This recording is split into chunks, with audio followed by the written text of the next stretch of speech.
So tomorrow's my mom's birthday, and I'm gonna be making her birthday cake.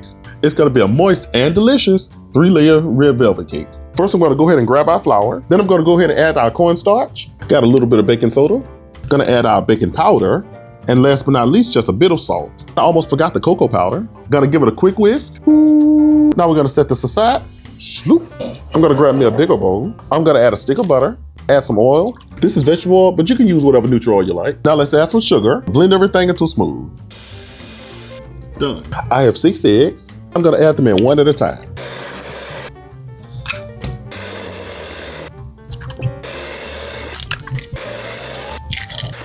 And this is our last one. Scrape down the sides of our bowl. This is smooth enough. I'm just gonna mix the rest by hand. I'm gonna add some vanilla. I have a little bit of white vinegar. And I have a good amount of red food coloring. There's a fair amount of cocoa powder in this one, which does affect the colors. I did double up on the food coloring. So let's go ahead and mix this. Now don't that look like a bloody mess? Now I'm just gonna add half of my dry mixture, and I'm just gonna fold this in.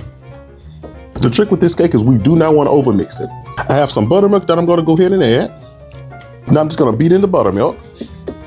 I'm just gonna add the last of the dry ingredients. And again, I'm gonna do a folding action, that way I'm not overbeating the batter.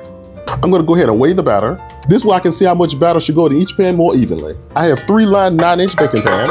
All right, now let's go ahead and pour it in.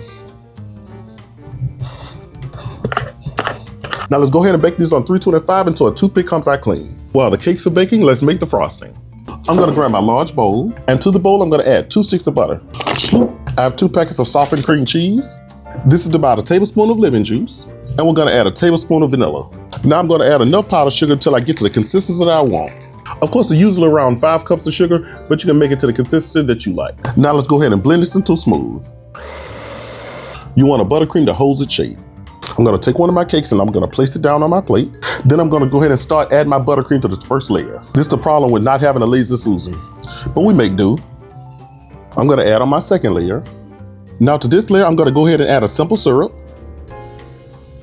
You really don't have to do this step, but this does make sure cakes maintain the moisture a lot longer. Again, I wanna spread this layer with buttercream. Now I wanna add my final cake layer. And again, I'm gonna soak it with my simple syrup. Now we wanna do our crumb coat and it is to the fridge. Now I'm gonna continue the actual frosting layer.